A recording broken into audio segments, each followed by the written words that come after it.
Muy bien. Como la Fundación Santa Ana ha contado con esa preciosa colección de vocaciones patrísticas hechas ya hace unos cuantos años, mi querido profesor Antonino Gregorio Cordero hizo una muy buena semblanza histórica, biográfica de San Jerónimo. Entonces, no voy a adentrarme demasiado en detalles, eh, sino que voy a retomar algunas cosas de la cronología de su paso por este mundo para abocarnos al tema específico en cuestión de esta pequeña charla respecto a la espiritualidad del desierto en las cartas de San Jerónimo. San Jerónimo tiene una abundantísima literatura epistolar, riquísima para toda la vida de la Iglesia, una pluma realmente magnífica, en una vida sumamente original y llena de santidad, como ocurre con todos los santos de la historia de la Iglesia. Son vidas que se configuran al Verbo encarnado y a su vez mantienen la originalidad de la dimensión personal que todos tenemos por estar hechos a imagen y semejanza de uno que es único, ¿no? Entonces es lógico de alguna manera, por así decirlo, que en la vida de cada santo encontremos un rasgo de originalidad única. Bien, eh, vamos a empezar diciendo que San Jerónimo es patrono de los estudios bíblicos y de los traductores. Es padre y doctor de la Iglesia. Mostró un amor particular por las Sagradas Escrituras, que en el fondo, como él mismo decía, es un profundo amor a Jesucristo. Recordemos aquella famosa frase de desconocer las Escrituras es desconocer al mismo Cristo, ¿no? En el conocimiento de Cristo, San Jerónimo entiende que hay en un momento un seguimiento y un conocimiento de Jesús que tiene que ser radical. Vamos a ver en lo que recorramos de sus cartas y de su vida un péndulo, una realidad que va de un punto al otro, desde la ciudad al desierto y desde la soledad a la vida más comunitaria, como una constante y a veces hasta dolorosa y sufrida búsqueda de ese seguimiento radical de Jesús. Vamos a tomar algunos rasgos de San Jerónimo desde el punto de vista de lo que la liturgia romana rescata de él, puntualmente en algunas antífonas y en algunas citas de de la conmemoración de la memoria de San Jerónimo, que es justamente el 30 de septiembre. En la liturgia se nos propone, que nos propone la Iglesia, comienza con esta antífona: dichoso el hombre que medita la ley del Señor de día y de noche, dará fruto a su tiempo. San Jerónimo nació en el 347, poco después de el concilio de Nicea. El concilio de Nicea es en el 325. El cristianismo desde el edicto de Milán ha dejado de ser perseguido. Esto va a marcar una característica muy peculiar en la historia de la Iglesia, sobre todo en lo que va a pasar a partir de lo que cada santo se proponga en ese seguimiento radical de Cristo. Es un momento en donde empieza la propagación de la fe fuera de la clandestinidad. Es la era de las basílicas, ¿no? En donde se organiza el culto público. Ese edicto de Milán había declarado a la religión cristiana como religión lícita, es decir, ya no se la perseguía más. Recordemos que la última, en total fueron 10 persecuciones, la última es los edictos de Diocleciano, ya muy cercanos a al Edicto de Milán. Pero bueno, aquí empieza un nuevo desafío histórico para la Iglesia, porque la Iglesia va a empezar a crecer en cantidad y como esa ley este, casi de la historia, ese balanceo que hay entre calidad y cantidad, al crecer en cantidad hay una tendencia natural en la realidad humana, en la historia, a decrecer en calidad. Entonces vamos a ver el afán de santidad y de seguimiento radical del Señor, a qué va a llevar a eh, a muchos santos y a muchos cristianos que rodeen los ámbitos por donde se mueva San Jerónimo, ¿no? San Jerónimo había nacido en una familia cristiana y a los 12 años se va a estudiar a Roma. Se destaca especialmente en el estudio de la lengua, la retórica y la filosofía. Para dar otra referencia litúrgica a la misa del 30 de septiembre, vemos en la oración colecta la siguiente oración.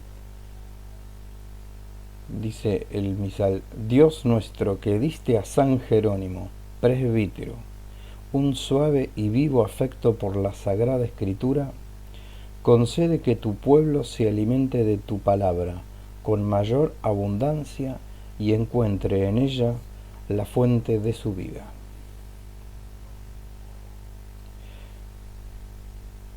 En la oración sobre las ofrendas podemos ver rescatada la unión indisoluble que existe en la asimilación de la palabra y la dimensión sacrificial de la misma, ¿no? San Jerónimo va a impregnar sus cartas con citas bíblicas que se van a fundir con su manera de escribir, y por supuesto que los editores y correctores de las cartas nos han hecho el favor y se han sumergido en el estudio de a qué citas se estaba refiriendo San Jerónimo. En todos los padres de la Iglesia, sobre todo en los primeros siglos, es típico que se cite la Sagrada Escritura y no se aclare qué parte de la Sagrada Escritura se está citando. Eso es más bien moderno, ¿no? Entonces decíamos que San Jerónimo va a transfigurar sus cartas con citas bíblicas permanentes, constantes, casualmente para mostrar la vida del cristiano en su dimensión sacrificial. Es decir, si a partir del Edicto de Milán la religión, nuestra fe deja de ser perseguida, es lógico que el sacrificio ahora no pase tanto por el derramamiento de sangre, que no dejó de suceder. Es decir, hay también una persecución ya ad intra, ¿no? Hay una persecución desde el arrianismo, también sangrienta, por supuesto. Pero ya no es un imperio el que está persiguiendo a nuestra fe. Eso hace que esa dimensión sacrificial de seguimiento radical de Jesús tome nuevas dimensiones. Ahora tal vez la persecución y el peligro va a estar, el peligro apostático, digo, va a estar más en la seducción del poder y del ser un culto, como se dice en algunos manuales, oficial, como si fuera una religión oficial, ¿no? La religión cristiana no va a ser religión única hasta Teodosio en el 380, si mal no recuerdo. Aquí se podría hacer un estudio de qué ocurre con la licitud y la unicidad del culto entre Milán, en el 315, el Edicto de Milán, y Teodosio en el 380, ¿no? Bueno, yo estaba hablando litúrgicamente. En esa oración sobre las ofrendas, donde decíamos que podemos rescatar una unión indisoluble entre la asimilación de la palabra y lo sacrificial, leemos: Concédenos, Señor, que meditando tu palabra a ejemplo de San Jerónimo, te ofrezcamos con mayor fervor el sacrificio de la salvación por Jesucristo nuestro Señor. Hay una relación entre palabra escrita y palabra hecha carne en San Jerónimo. Es decir, entre escritura y sacrificio hay un círculo de retroalimentación. Por eso San Jerónimo va a afirmar aquello de que desconocer la escritura es desconocer a Jesucristo. Decíamos más arriba que está tenido como uno de los 4 grandes padres latinos, junto con San Ambrosio, con San Agustín y San Gregorio Magno. Volviendo un poquitito a elementos de su vida, habíamos dicho que había ido a Roma a estudiar. En Roma estudia los clásicos, ¿no? Es un amante de Cicerón. Su vocación al estudio lo lleva a su vocación a la soledad. La soledad en San Jerónimo va a ser, decíamos hoy, una cuestión pendular. La va a necesitar y la va a buscar afanosamente como todo espíritu que quiere adentrarse cotidianamente en la intimidad orante, ¿no? con el Señor. Pero también la soledad le va a mostrar sus aristas y a veces sus arideces. En Jerónimo le van a resultar hasta por momentos, no sé si insoportables, pero difíciles de llevar, ¿no? Y la historia, su historia personal lo volverá a traer a la ciudad, y ahí volver a reconfigurar esa necesidad del desierto, pero ya en un ambiente urbano. Nosotros las cartas que vamos a analizar, que van a ser algunas, por supuesto, que son muchísimas, vamos a ver cómo él va a inocular en muchos cristianos, en muchas mujeres sobre todo, como Santa Paula, como Santa Marcela, como Santa Eustoquia. Vamos a ver cómo él va a inocular la necesidad del retiro, sin ir al desierto, pero con la misma espiritualidad del desierto en el medio urbano. Vamos a ver de qué manera lo hace. Decíamos que esa vocación al estudio y al sumergirse en las Sagradas Escrituras conllevaba una vocación con la soledad, ¿no? En el año 374 él dice tener un sueño en donde es llamado ante el tribunal divino y se le dice que él es más ciceroniano que cristiano. A él lo marca mucho eso, ¿no? Hay un momento en donde él va a tener una inflexión, un punto de división en su vida, en su foro más íntimo, espiritual, de tener que superar e incluso de algún modo dejar atrás todo ese estudio de los clásicos, donde él amaba tanto a Cicerón, para que, digamos, el único libro vivo a partir de ese momento sea el mismo Jesucristo. Muy bien. Decíamos que iba a tener momentos en el desierto de penitencia, ¿no? Sobre todo de huidas de la tibieza. Ese culto ya permitido y no perseguido iba a tener la gran tentación del poder, de la comodidad y por lo tanto de la falta de celo y de la tibieza. Entonces nosotros, por ejemplo, podemos llegar a ver cierta en la iconografía. Hoy hablamos de la liturgia, ahora pasamos un poco a la iconografía de San Jerónimo. Nos va a mostrar muchas veces a Jerónimo a pecho descubierto, con una mano en el crucifijo y la otra mano con una piedra, ¿no? Una piedra en donde él la incrustaría en su pecho, se lastimaría, se culparía a sí mismo como para sacudirse de esa tentación, de cierta modorra espiritual que podría llegar a generar este nuevo periodo de la historia del cristianismo a partir de Milán y de Nicea. Bien, él hace una especie de autodestierro en el desierto de Calcis. En esa autorreclusión él va a estudiar profundamente el hebreo y el griego. Se dice que aprende de un judío converso el hebreo y lo maneja muy bien. San Jerónimo va a admirar muchísimo a Orígenes y va a traducir casualmente al latín las 39 homilías que tiene Orígenes sobre Lucas. Posteriormente, entre el 382 y 385, va a llegar a Roma como secretario del Papa San Dámaso. El Papa le va a recomendar revisar las versiones y generar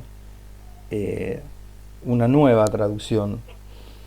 Si bien cuando uno estudia las versiones de la Biblia se tiene la Vulgata como la gran versión latina, no hay que olvidar que en realidad ya habían traducciones, habían versiones en latín. La Vetus Latina ya era contemporánea a Jerónimo, y casualmente lo que el Papa le va a encomendar a él es que revisara esas versiones y generara una recensión, una nueva traducción de los originales hacia una versión latina, que es lo que va a producir la conocida Vulgata.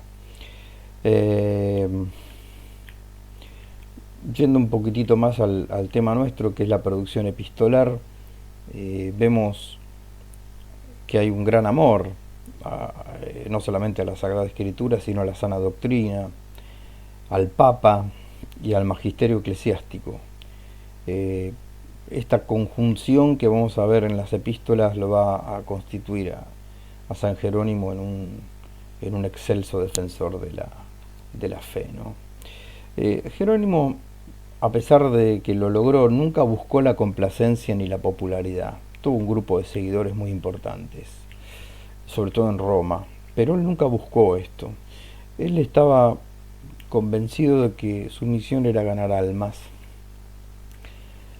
Es un cristiano que no se va a tener a los respetos humanos, sino a la salvación propia y la de los que a él se acercaran, sea para corregir, sea para confirmar en las vocaciones, o incluso para combatir herejías, ¿no?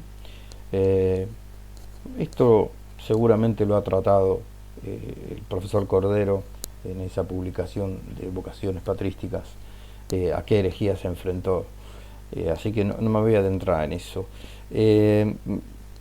Simplemente decir que ese afán de corregir, de confirmar, de combatir, le trajo desaveniencia, sobre todo en Roma, le trajo cierta mala fama en algunos sectores que estaban más enamorados de esa comodidad y esa, si se quiere, hasta superficialidad que la nueva situación de la religión podía llegar a darle al bautizado. Y San Jerónimo se refugia más bien en un espíritu denunciante ante los antitestimonios que empezaban a aparecer en esta nueva situación, en el clero, en los monjes y en los mismos laicos. San Jerónimo se transforma en un espíritu interpelante que invita a cambiar de vida y a crecer en un camino de perfección, es decir, superar una primera instancia de conversión de la vida de pecado a la vida de la gracia, de la vida mundana al Evangelio, y crecer en una perfección cristiana, en esa dinámica lógica de cualquier vida en la fe. Él va a iniciar a un grupo de fieles laicos, mujeres viudas y vírgenes, en el famoso círculo del Palacio Aventino. Después vamos a hablar un poco cuando hablemos de una de las cartas que San Jerónimo le va a escribir a una de las santas. Roma en general, a partir de este carácter de Jerónimo, no lo empieza a acoger de buen grado, ¿no?, las exhortaciones de él. La cuestión es que en determinado momento Jerónimo va a tener que dejar Roma por esto mismo, y se va a instalar más o menos en el año 385-386 en Belén. Bueno, como estas personalidades tan fuertes han generado siempre en la historia de la Iglesia, muchos lo siguen a Belén. Y ahí es donde va a fundar monasterios masculinos y femeninos.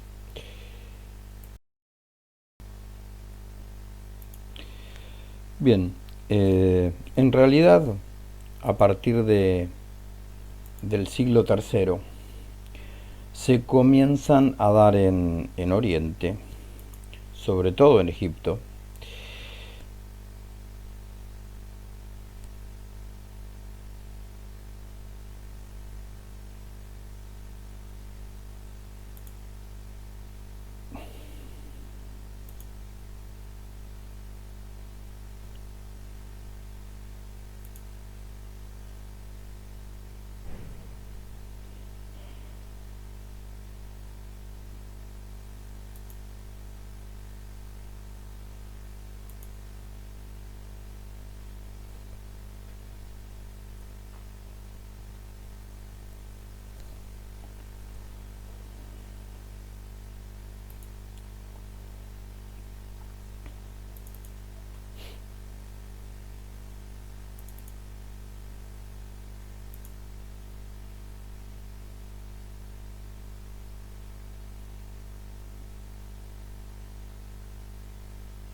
bien, a partir del siglo III entonces, se comenzaron a dar en el Oriente, en Egipto sobre todo, los casos de hombres que realizaron ese alejamiento de las comunidades urbanas para habitar en el desierto y encontrarse con Dios, en una vida de rigor ascético mediante la oración y los ayunos básicamente. Esa práctica del ascetismo individual, apartado de la ciudad y de toda comunidad, lo llamamos monacato eremítico o anacorético. Hay otro monacato que es el cenobítico, en cambio, en donde tenía por centro un monasterio y reunía a los monjes bajo la obediencia de un padre, el abad o superior de la vida comunitaria.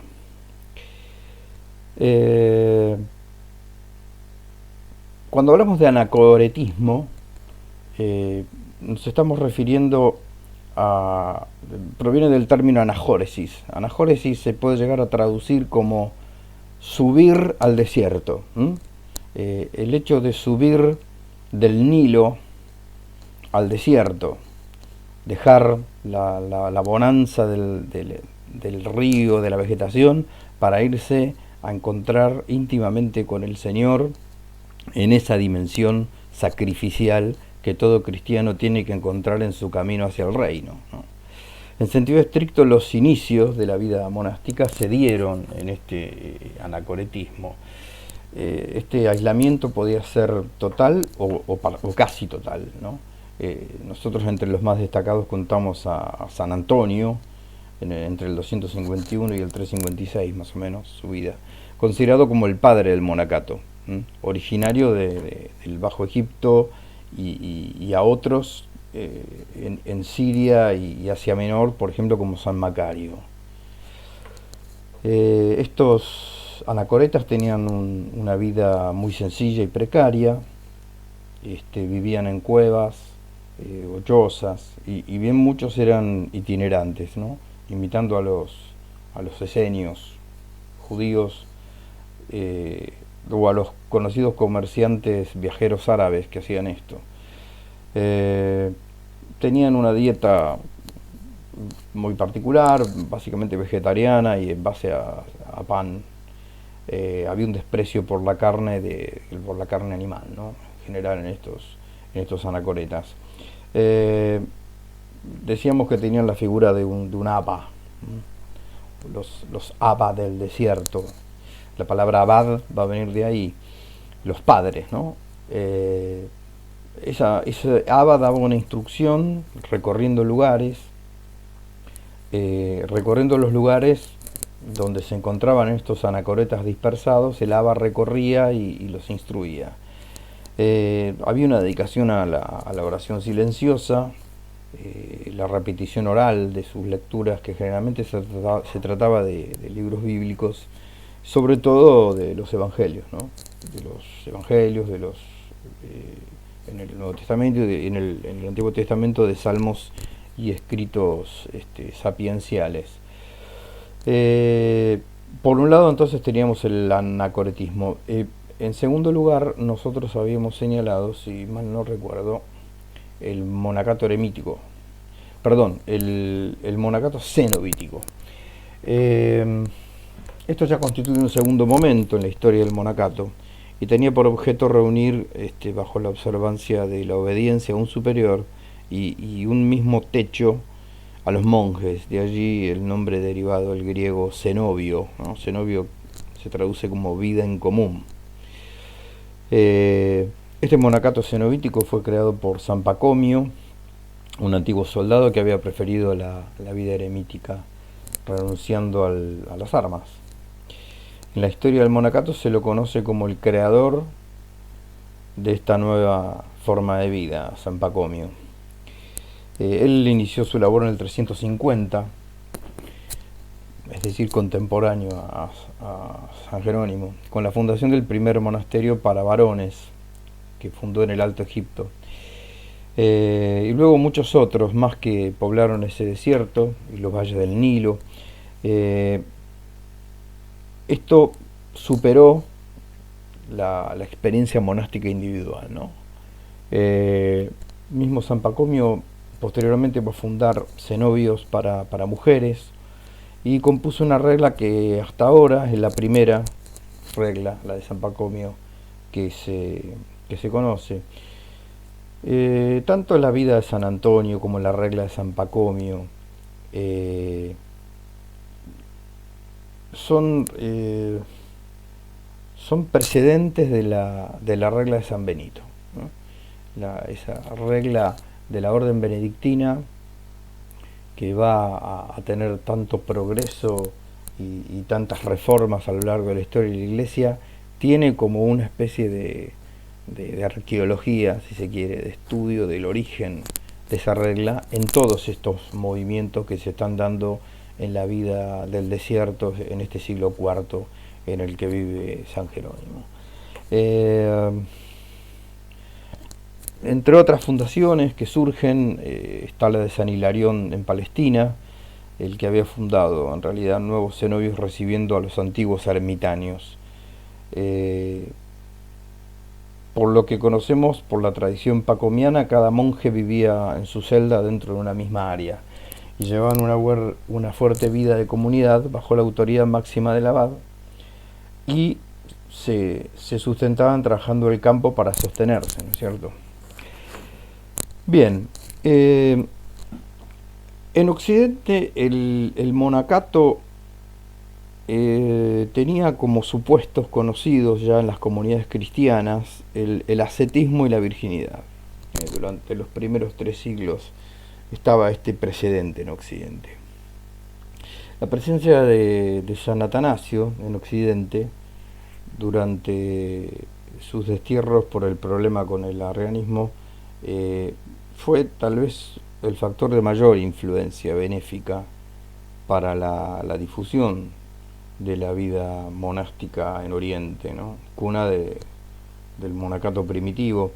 En Roma y en el norte de Italia se conocieron los primeros monasterios que fueron impulsados por los mismos obispos, ¿no? como Ambrosio de Milán y como Eusebio de Vercelli.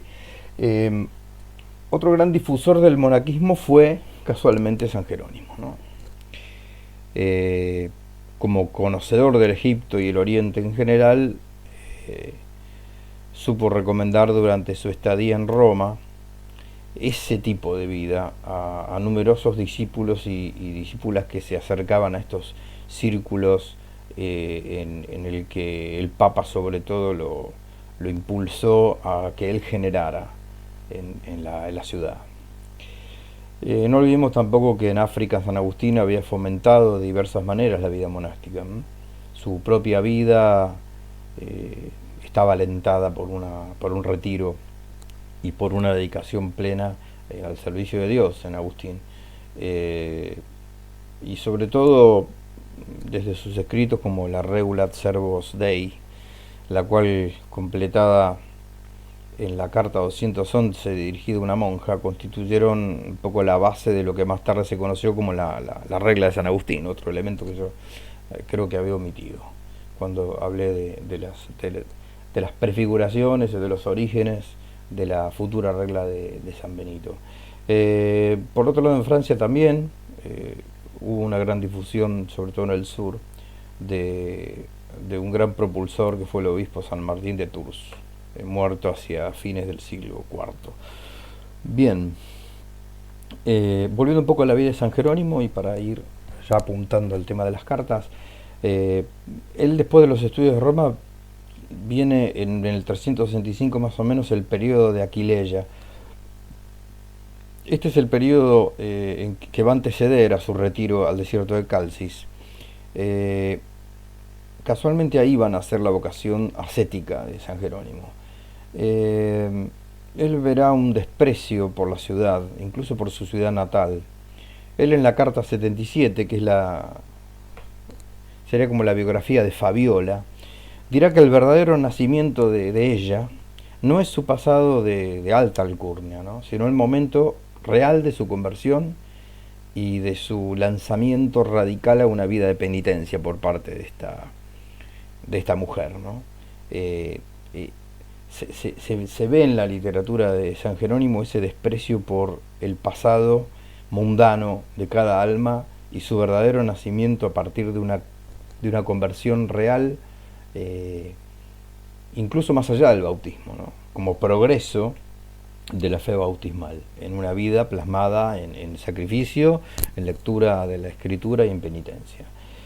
En ese periodo de Aquileia nacerá el grupo de antiguos y nuevos amigos, al que él mismo llamará coro de bienaventurados, figura en las traducciones que tenemos, ¿no? A ese grupo le llamaba coro de bienaventurados. Es un movimiento consolidado de ascetismo al que aparecía como figura destacada Cromacio, que tal vez es el promotor y guía espiritual de ese grupo de bienaventurados que llamaba Jerónimo.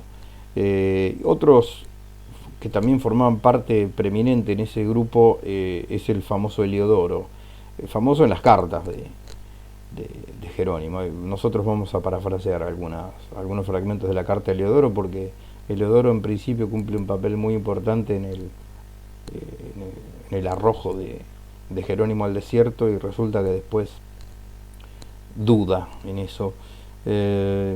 Muchos cristianos que decidieron lanzarse a la vida del desierto, a la soledad del desierto, no lo hacen sin la compañía de un gran amigo. ¿Sí? Me viene lo que posteriormente le va a pasar a San Bruno en la famosa carta a Raúl, si mal no recuerdo, creo que se llama así. Hay una cosa rara en el alma humana cuando decide lanzarse a la soledad del desierto, que necesita ser acompañado por otro compañero de camino que también se lance como él a la soledad. Bueno, hablamos de Heliodoro, que claro, después va a ser nombrado obispo de Altino, y ahí va a venir el problema, después lo vamos a leer. Bueno, entre los que formaban parte de ese coro de bienaventurados, además de Cromacio y Heliodoro, lo tenemos a Rufino y a Bonoso. Son destinatarios muy importantes de las cartas de San Jerónimo. Este grupo no era un convento, pero estaba configurado como una comunidad de creyentes entusiasmados, muy entusiasmados por la vida ascética.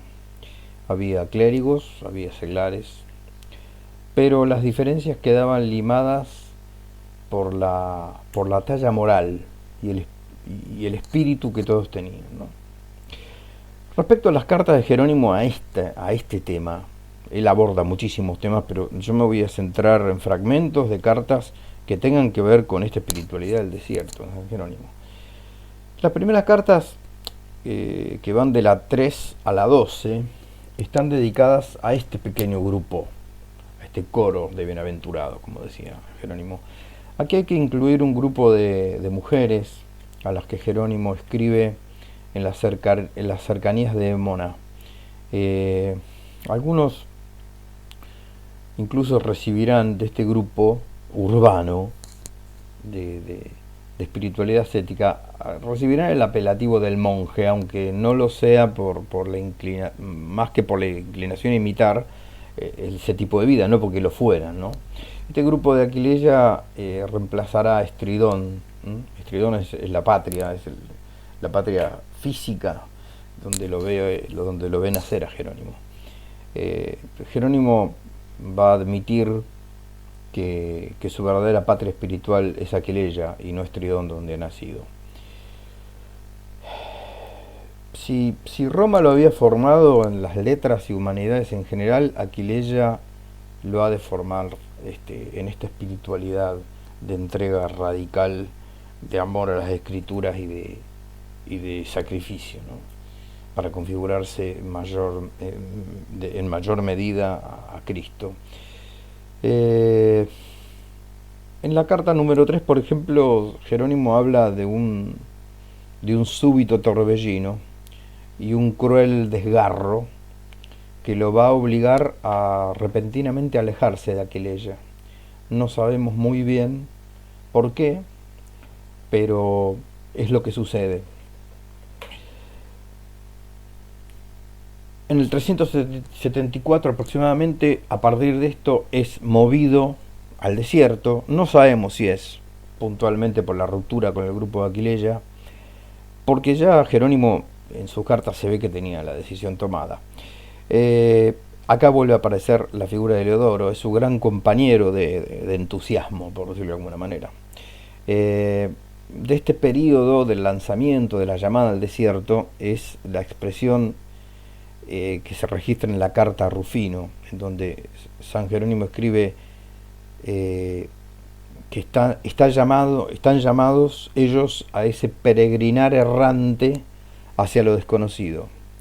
Antes de llegar al desierto de Calci, Jerónimo enfermará en Siria y perderá a su gran amigo Inocencio.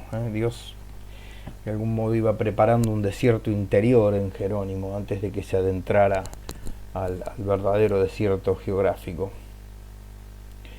El segundo desgarro, digamos, lo va a tener Jerónimo con Eleodoro, con el que había compartido, ¿no?, un largo tiempo de propósito de retirarse al desierto. Eleodoro va a vacilar y por su decisión Jerónimo le escribirá la desgarrada e interpelante carta 14. Jerónimo va a perseverar en la búsqueda de la familiaridad con Dios durante 2 años, entre el 375 y 377. El desierto de Calci se encuentra al sudoeste de Antioquía. Jerónimo hablará de allí diciendo en la carta número 5: este es el punto en que Siria confunde sus límites con los sarracenos. Y también en la carta 15, refiriéndose a lo mismo, dirá: este desierto que separa a Siria de los confines de la barbarie. En la estadía en el desierto, Jerónimo sufre mucho la soledad. Atención con esto. Por momentos bastante desoladora para su alma. Hay ahí una conjunción que se le transforma en algo desgarrante a Jerónimo, de soledad y de desolación. Cuando uno escucha o lee a los monjes de todas las épocas, incluso los que tenemos oportunidad de por ahí de visitar algunas comunidades monásticas, o de escuchar esporádicamente algún reportaje o algún documental que hay sobre vida de clausura, una de las cosas que siempre aclaran los monjes de todas las épocas es la disociación entre la soledad y la desolación, la desigualdad entre una cosa y la otra. El monje va a una soledad, pero una soledad acompañada, a una soledad con una presencia íntima con el Señor. No le pasó esto en el estadio en el desierto Jerónimo, porque él encuentra que no puede no puede disociar esa soledad física con una desolación para su alma. Él va a encontrar cierto consuelo en esporádicas visitas de su amigo Evagrio y las correspondencias que mantiene con algunas personas. Bueno, vamos a ver algunos fragmentos de algunas cartas.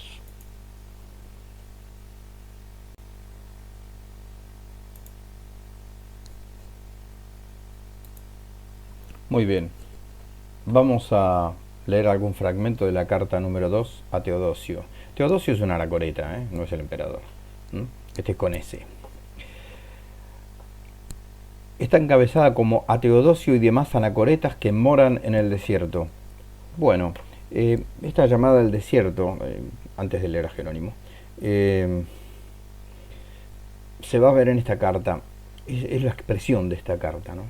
Se podría considerar esta carta como el primer capítulo de la autobiografía monástica de Jerónimo. Ya ha terminado sus estudios en Roma, ha viajado hasta el Rin y está a punto de comenzar esta experiencia del desierto. Se encuentra en este momento, finales del 374, en Antioquía. Dentro de sí mismo siente el hastío de la vida ciudadana, ¿no? Como decíamos hoy, y ese fuerte impulso hacia la bienaventuranza del desierto, del yermo, divisa a él como una especie de codiciada orilla, ¿no? Está esperando el soplo del espíritu para lanzarse apasionadamente a ese llamado. Ahora sí lo leemos a Jerónimo. Dice: cuánto desearía yo ahora gozar de vuestra compañía y abrazar con todo el gozo de mi alma vuestra admirable asamblea, aunque estos ojos míos no merezcan verla. Ahí contemplaría un desierto más ameno que cualquier ciudad. Vería que, despoblados de habitantes, los lugares estaban como inválidos, igual que un paraíso, por ejércitos de santos. Pero mis culpas han hecho que, como hombre asediado por todo género de acusaciones, no pueda unirme a ese coro de bienaventurados. Por eso yo os suplico, pues no dudo que vosotros lo podáis conseguir, que con vuestras oraciones me libréis de las tinieblas de este siglo. Ya antes os lo había dicho personalmente, y ahora por carta no ceso de manifestaros mi deseo, que mi alma sea arrebatada por el ansia más ardiente hacia esa forma de vida. A vosotros os toca lograr que mi voluntad llegue a cumplimiento. A mí me toca querer, a vuestras oraciones, que no solamente quiera, sino que también pueda. Soy como la oveja enferma que anda descarriada lejos del resto del rebaño.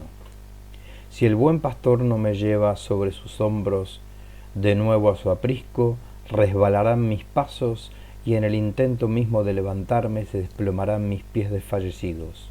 Yo soy aquel hijo pródigo que después de haber malgastado toda la parte de la hacienda que mi padre me había dado, aún no me he postrado a los pies de mi progenitor.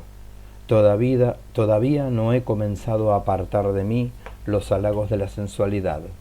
Y ahora que intento, no digo dominar mis vicios, sino querer dominarlos, el diablo trata de envolverme con nuevas redes y coloca delante de mí nuevos obstáculos, poniendo a mi alrededor mares por todas partes, y por todas partes océanos, y yo, inmerso en medio de este elemento, ni quiero retroceder ni puedo avanzar.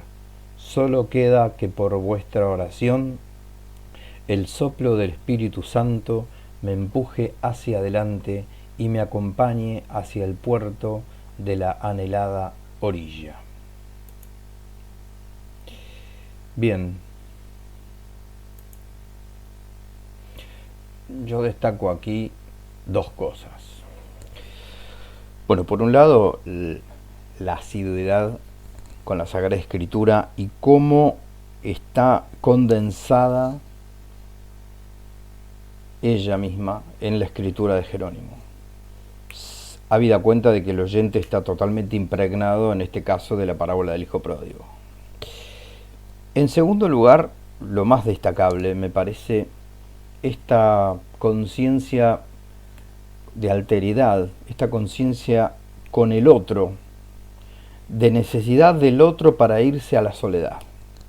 Esto de que él quiere, pero necesita de la oración de sus hermanos del desierto para poder lanzarse a esa decisión que él ya tiene tomada, pero que le falta la fuerza de una comunidad orante que lo lance a esa vida de sacrificio y de entrega radical. Eso me parece que impregna este primer periodo de las cartas de Jerónimo, de la 3 a la 12.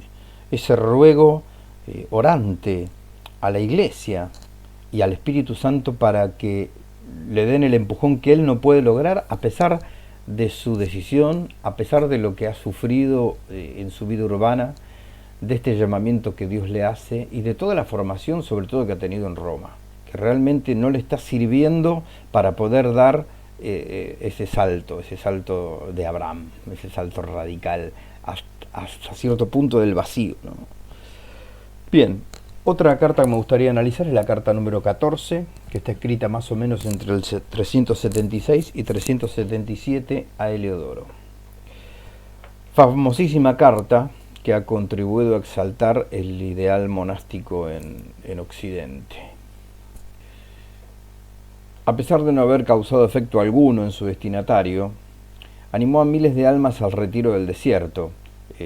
Desgraciadamente la carta de Heliodoro, como principal móvil, que es convencer a su amigo de que se lance con él porque él solo no puede, va a ser un fracaso, pero como decía la Santa de Ávila, ¿no?, que Dios escribe derecho sobre renglones torcidos, causó un efecto a miles de almas al retiro del desierto. Movió esa carta, se las recomiendo que la lean íntegra.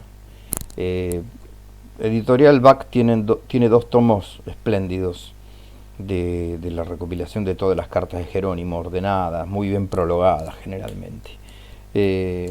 Bien, hasta el día de hoy se lee fervorosamente en los medios conventuales esta carta de Heliodoro, esta carta 14.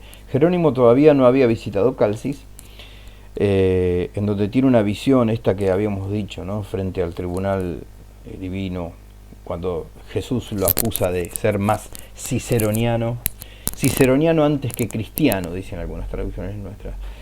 Heliodoro, quien había prometido a Jerónimo caminar junto a él al desierto, ha desistido de tal propósito por el episcopado en su ciudad natal en Altino. Esto lo habíamos dicho más arriba.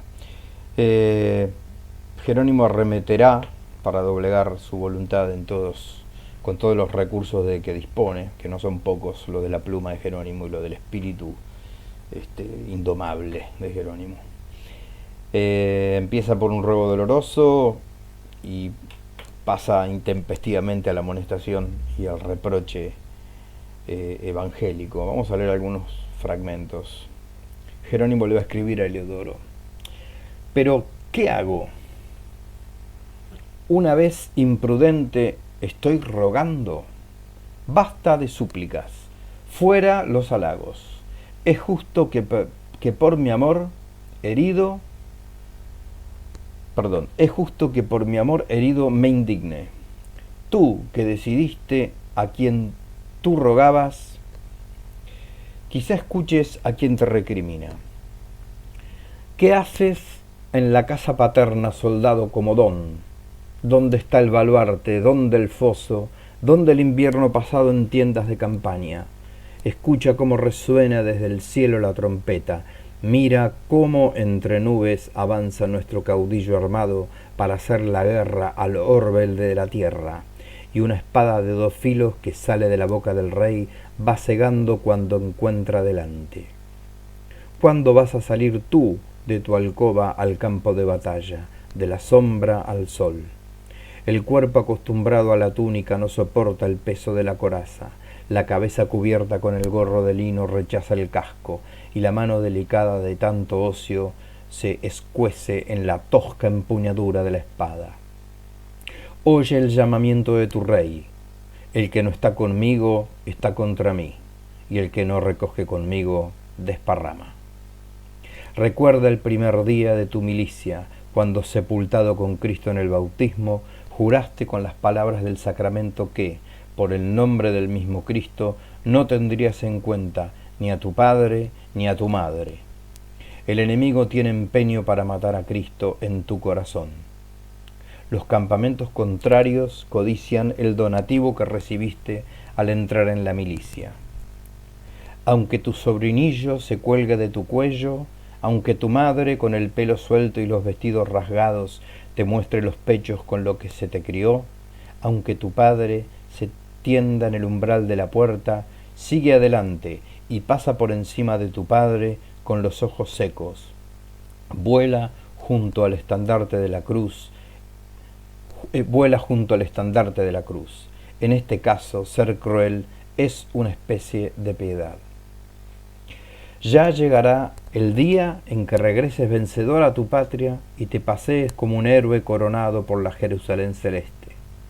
Entonces recibirás con Pablo el fuero de ciudadano. Entonces pedirás también para tus padres el mismo derecho de ciudadanía. Entonces rogarás por mí, que te animé para que vencieras. Pero no desconozco las trabas que, como tú mismo dirías, te retienen ahora. No tengo yo un corazón de hierro ni entrañas endurecidas, no he nacido de una roca, ni me han amamantado tigres de Hircania. También yo he pasado por eso. La hermana viuda te estrechará ahora entre sus blandos brazos. Los esclavos nacidos en tu casa, con quienes te criaste, te dirán ahora, al servicio de quién nos dejas. Tu antigua niñera, vieja ya, y tu ayo, segundo padre por su cariño, después del natural, no dejará de gritarte ahora, espera un poco y entiérranos, pues ya estamos a punto de morir. Puede que también tu nodriza, con los pechos secos y la frente surcada de arrugas, te repita la vieja canción de cuna. Y hasta los gramáticos dirán, si a mano viene,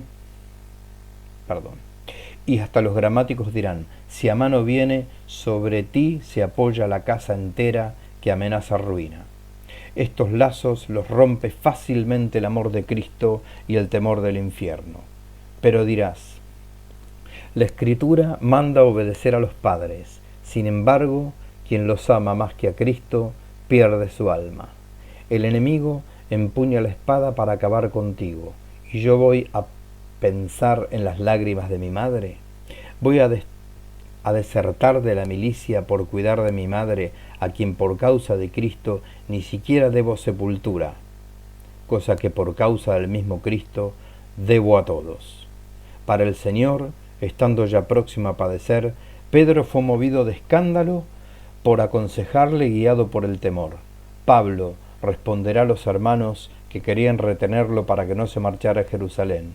¿Qué hacéis llorando y perturbando mi corazón? Yo estoy dispuesto no solo a ser encadenado, sino también a morir en Jerusalén por el nombre de nuestro Señor Jesucristo.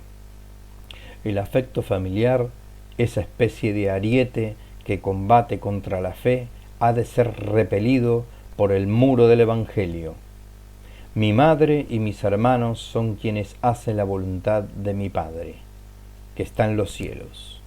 Si creen en Cristo, que me ayuden a mí, que voy a pelear por su nombre. Si no creen, que los muertos entierren a sus muertos. Durísimo, ¿no? Durísimo y clarísimo. No olvidemos que la retracción de Leodoro viene por un puesto episcopal, por un llamado del Espíritu Santo, de la Iglesia, al episcopado. Jerónimo esto lo ve como una tentación.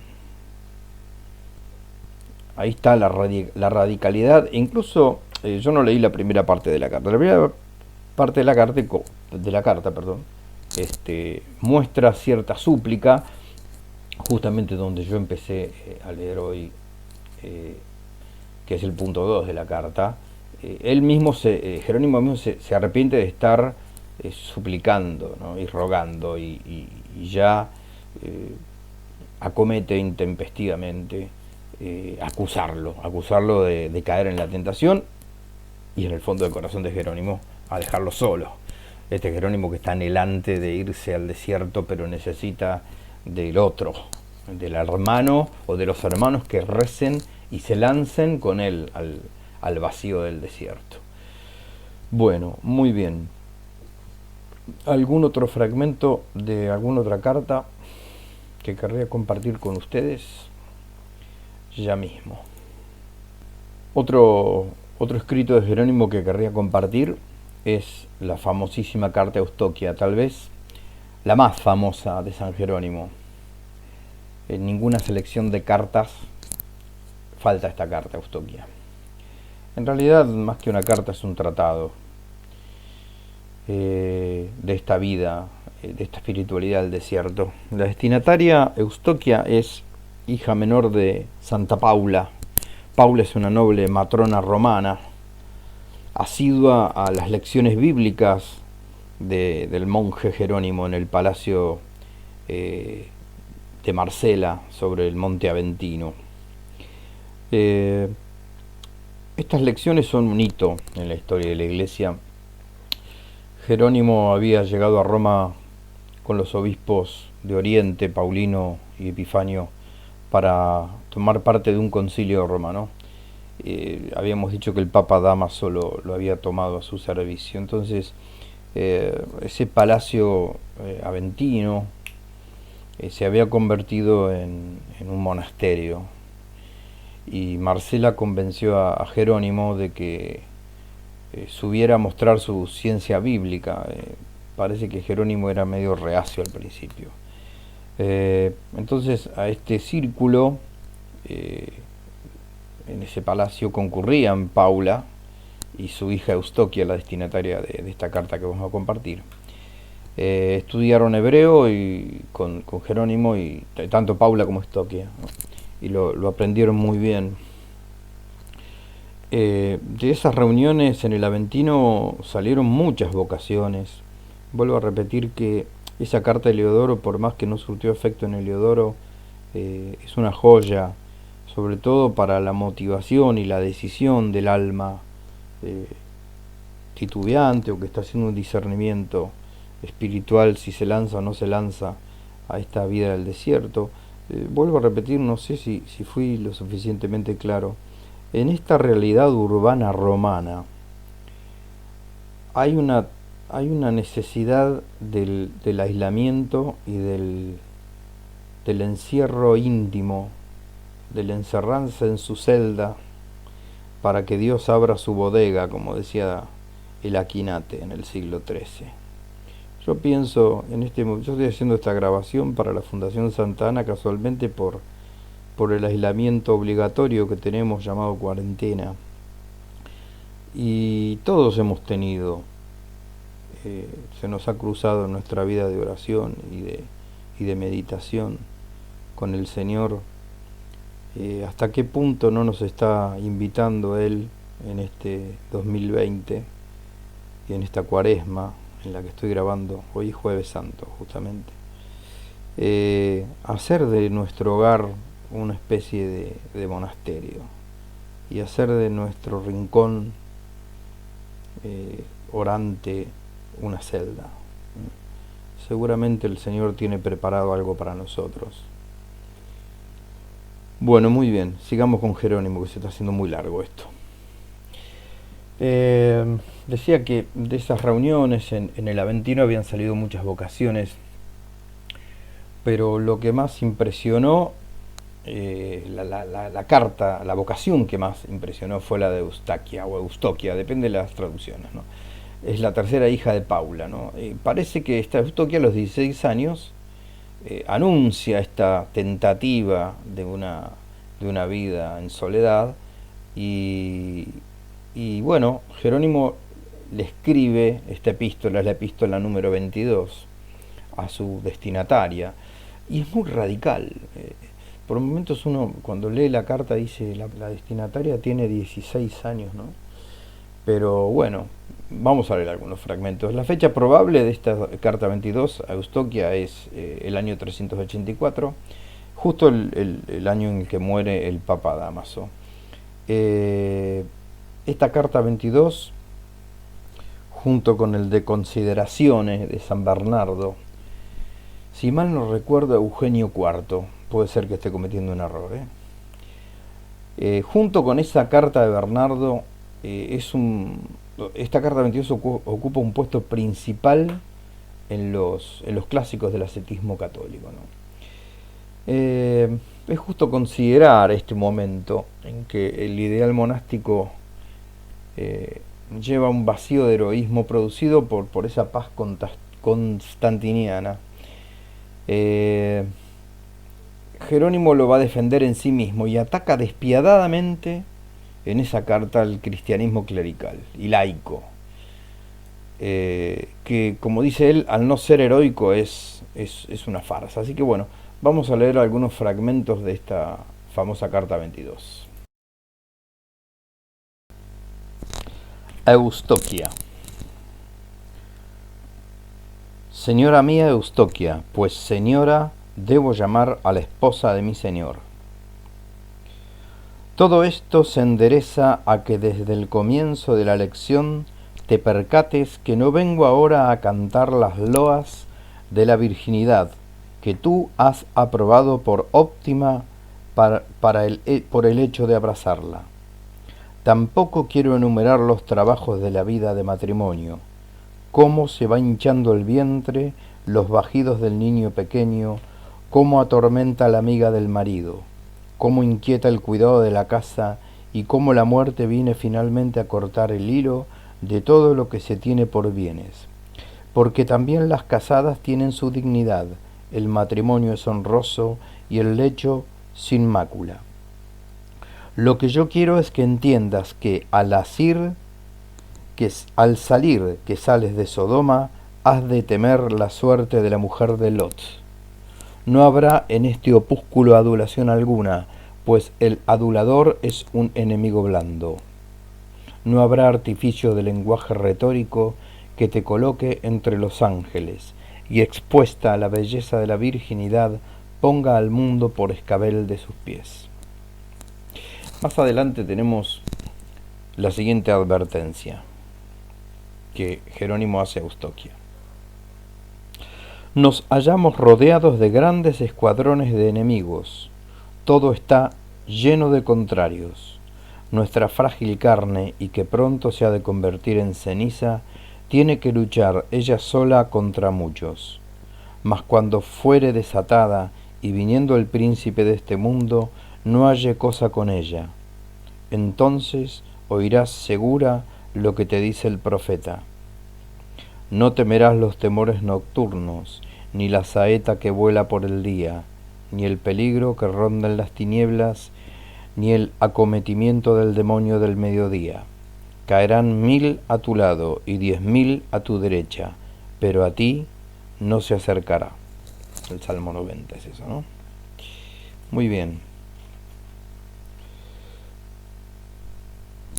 Respecto a la dureza del llamado,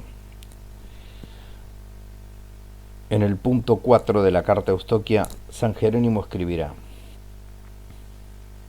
mientras estamos encerrados en este corpezuelo quebradizo, mientras llevamos este tesoro en vasos de barro y el espíritu apetece contra la carne y la carne contra el espíritu, no hay victoria segura. Nuestro enemigo el diablo anda rondando como león rugiente buscando a quien devorar. Pusiste, dice David, las tinieblas y se hizo noche. En ellas saldrán todas las fieras de la selva, rugirán los cachorros de los leones para buscar su presa y pedir a Dios su mantenimiento. No busca el diablo a los hombres infieles ni a los que están fuera, cuyas carnes cuece el rey asirio en un caldero. De la iglesia de Dios le interesa arrebatar. Sus manjares, según Habacuc, son escogidos. A Job desea derribar, y después que se tragó a Judas, pide permiso para zarandear a los apóstoles. El Salvador no vino a traer paz sobre la tierra, sino espada. Cayó aquel lucero que nacía por la mañana, y el que se crió en el paraíso de delicias mereció que se le dijera: si te remontares tan alto como un águila, de allí te haré bajar yo, dice el Señor. Bueno, observemos el entramado escriturístico que toda esta prosa tiene, ¿no es cierto? Bien, siempre dentro de la misma carta de Eustoquia tenemos otro fragmento, otro consejo, respecto ahora al sufrimiento ejemplar de este tipo de vida al que Eustoquia siente a sus 16 años querer lanzarse.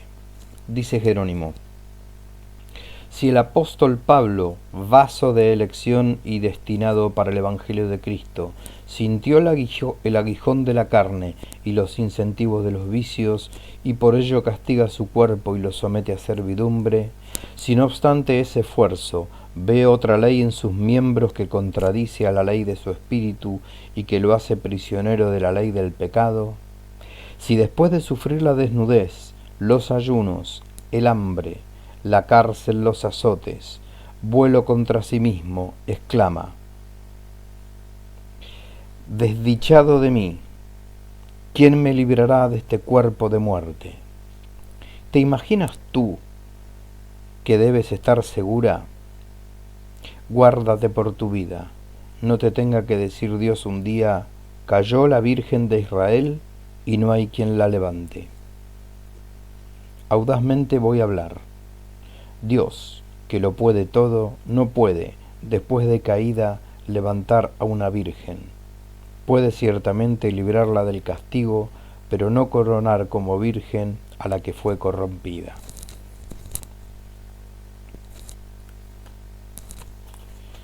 Muy bien, seguimos con la carta Eustoquia. Consejos respecto a las mortificaciones espirituales más que físicas.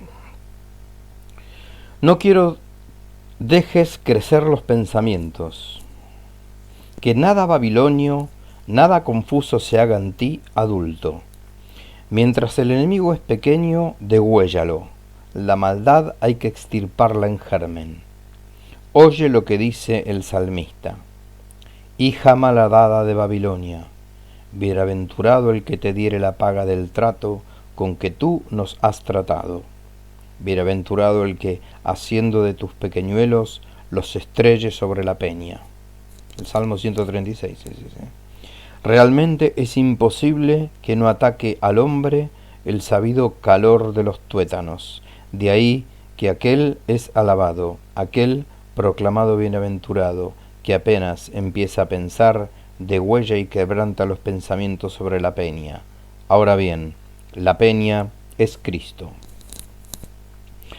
Vemos esta radicalidad en la selección de los escritos que animan al espíritu de Jerónimo en este momento de la historia del cristianismo, ¿no?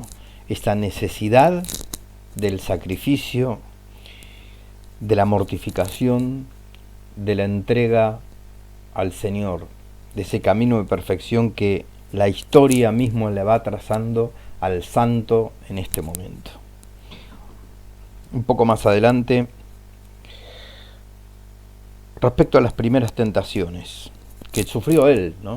Que sufrió él y se lo traslada a Eustoquia como primer piedra del camino que va a encontrar. Es decir, esto recuerda al Señor Jesús, ¿no? Cuando decía aquello del que no carga su cruz y me sigue no puede ser mi discípulo, cuando Jesús invitaba a ser seguido, anunciaba los padecimientos, que no iba a tener dónde apoyar la cabeza, que no iba a tener dónde dormir. Acá lo mismo, no está, perdón por la expresión, pero no está vendiendo nada Jerónimo, está animando, pero animando con la verdad, ¿no? En el número 7 leemos, dice Jerónimo: oh, cuántas veces estando yo en el desierto y en aquella inmensa soledad, que, abrasada de los ardores del sol, ofrece horrible asilo a los monjes, me imaginaba hallarme en medio de los deleites de Roma. Me sentaba solo porque estaba rebosante de amargura. Se erizaban mis miembros, afeados por un saco, y mi sucia piel había tomado el color de un etíope. Mis lágrimas eran de cada día mis gemidos, y si alguna vez contra mi voluntad me vencía el sueño repentino, estrellaba contra el suelo unos huesos que apenas si estaban ya juntos. No hablemos de comida y bebida, pues los mismos enfermos solo beben agua fresca, y tomar algo cocido se reputa demasía y regalo. Así pues, yo, que por miedo al infierno me había encerrado en aquella cárcel, compañero solo de escorpiones y fieras, me hallaba a menudo metido entre las danzas de las muchachas. Mi rostro estaba pálido de los ayunos, pero mi alma, en un cuerpo helado, ardía de deseos, y muerta mi carne antes de morir yo mismo, solo hervían los incendios de los apetitos. Así pues, desamparado de todo socorro, me arrojaba a los pies de Jesús, los regaba con mis lágrimas, y domaba la repugnancia de mi carne con ayuno de semanas. No me avergüenzo de mi calamidad, antes bien lamento no ser el que fui. Acuérdome haber juntado muchas veces, entre clamores, el día con la noche, y no haber cesado de herirme el pecho hasta que, al increpar al Señor a las olas, volvía la calma. Ahí vemos ese movimiento pendular que hablábamos, ¿no?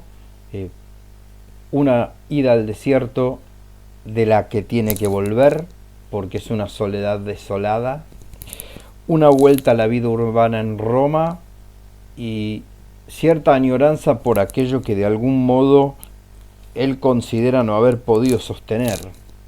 Qué lucha la del alma en la búsqueda de la propia santificación, ¿no? En el mismo escrito Eustoquia le va a escribir en el apartado número 10 respecto a los sacrificios corporales, puntualmente a la dieta, si se quiere. Dice Jerónimo: incontables son los pasos esparcidos por las escrituras divinas, en que se condena la gula y se habla de los manjares sin artificio, pero no es ahora mi intento tratar de los ayunos, y seguir por otra parte, punto por punto, el tema perteneciente a título y libro especial. Baste, pues, de entre lo mucho que cabe decir, eso poco que hemos dicho. Por lo demás, al tono de lo dicho, tú misma puedes escoger tus otros pasajes. Por ejemplo, cómo fue el primer hombre expulsado del paraíso a este valle de lágrimas, y cómo Satanás tentó por hambre al Señor mismo en el desierto.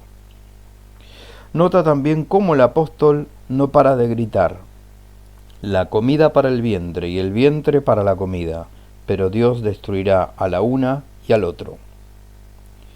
Y de los lujuriosos, su Dios es su vientre. Y es así que cada uno da culto a lo que ama, por donde se ve la solicitud con que hemos de procurar que, pues la hartura nos echó del paraíso, a él nos haga volver el hambre. Otro fragmento de la misma carta Eustoquia respecto al ayuno y a la castidad. No es que Dios, creador y Señor de todas las cosas, se complazca en el rugido de nuestros intestinos, ni en el vacío del vientre o el ardor de nuestros pulmones. Lo que pasa es que nuestra castidad no puede estar segura de otro modo. Ahora respecto a la virtud, puntualmente a la virtud de la castidad. En el apartado 12 de la carta Eustoquia, Jerónimo escribe: ¿quieres saber ser así como te digo? Pues escucha estos ejemplos. Sansón, más fuerte que un león y más duro que una peña, que persiguió él solo y sin armas a 1000 armados, se enmolleció entre los brazos de Dalila. David, escogido según el corazón de Dios, y que tantas veces había cantado con boca santa el advenimiento de Cristo, después que paseando por el terrado de su palacio quedó preso de la desnudez de Betsabé, al adulterio juntó el homicidio, sobre el cual es bien atiendas cómo no hay mirada segura, ni siquiera en casa, por lo que habla luego arrepentido a Dios. Contra ti solo he pecado y he hecho lo malo delante de ti. Como rey no temí efectivamente a otro.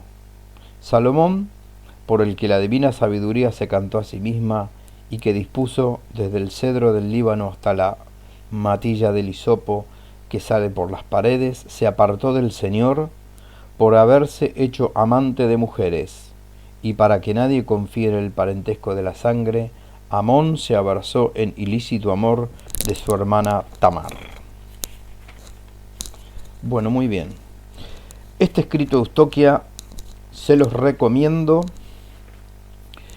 para toda la vida, para este aislamiento que estamos teniendo y para que nos hable estos santos padres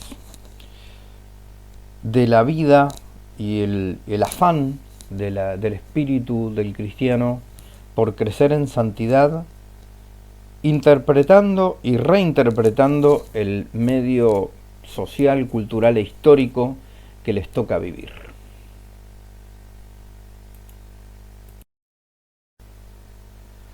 Bueno, y para ir terminando, la producción epistolar de San Jerónimo es inmensa. En los dos tomos de Bach, yo usé los dos libros de Bach Minor de la edición de las cartas de San Jerónimo. Están recopiladas 154 cartas que tengo entendidas que son todas. Es un universo, digo, vastísimo. Nosotros en esta charla de hoy hemos querido recorrer ínfimamente cierto perfil de 2 o 3 cartas, de las cuales he tenido que tener más en cuenta lo que saqué que lo que he dicho, porque uno con un afán de seleccionar y de hacer una especie de brevísima antología de ese tema, no encuentra manera de decir esto no. Realmente es una pluma magnífica en todo sentido, en el sentido literario, en el sentido escriturístico, en el sentido espiritual. Como para redondear una nota de final casi biográfico de San Jerónimo, que vuelvo a repetir que no he intentado en ningún momento hacerlo, he sido bastante incluso desprolijo con las cronologías, apoyado en la disertación que ha hecho el profesor Antonio Cordero, creo que fueron los salones del Instituto de Teología, con esa maravillosa publicación que se hizo de las devocaciones patrísticas, donde el número referido a San Jerónimo está a cargo de él. Bueno, de San Jerónimo decir finalmente que sus últimos 30-35 años Jerónimo los pasó en una gruta junto a la cueva de Belén. Varias de estas matronas romanas que le había convertido con sus consejos, con sus predicaciones, vendieron todo y se fueron también a Belén a seguir bajo la dirección espiritual de Jerónimo. Con el dinero de estas mujeres que pusieron en común a la causa, como los primeros cristianos, se construyó en aquella ciudad un convento para hombres y 3 conventos para mujeres, y sobre todo una casa para atender a los peregrinos que llegaban de todas partes del mundo a visitar el sitio donde había nacido Jesús. Ellos tenían aquella premisa de que no fuera a pasar como le pasó a la Sagrada Familia cuando llegó a Belén y no encontró dónde tener posada. Ellos hicieron con mucho amor y con esa intención esta casa para atender a los peregrinos que llegaban de todas partes del mundo. Muy bien. El 30 de septiembre del 420, con un cuerpo ya debilitado de tantos trabajos, desvelos, penitencias, una vista agotadísima, Jerónimo tenía ya casi una figura espectral, un ser viviente agotado. Entregó su alma a Dios para ir a recibir el premio de sus trabajos. Se acercaba aproximadamente a los 80 años y mitad de estos años los había dedicado a la santificación propia y a la santificación de todo el cuerpo místico de Cristo. Así que bueno, esto daría para muchísimas charlas más. Agradezco muchísimo nuevamente a la Fundación Santa Ana y especialmente al profesor Mayer que me invitó a hacer un aporte desde lo mío. Yo tengo la inmerecida fortuna de haber heredado de alguna manera las cátedras que tenía el profesor Antonio Cordero en el Instituto de Teología sobre Biblia 4, y también mi agradecimiento a él por todo lo que me dio, por su amor a la Sagrada Escritura y por su amor a Jesucristo. Me estoy refiriendo no solamente al de San Jerónimo, sino al del profesor Cordero. Así que mi agradecimiento al profesor Mayer, al profesor Antonino Cordero y a Cristo nuestro Señor, que nos ha bendecido con toda clase de bienes espirituales y celestiales, como dice el apóstol. Muchísimas gracias y una feliz y santa Pascua. Adiós.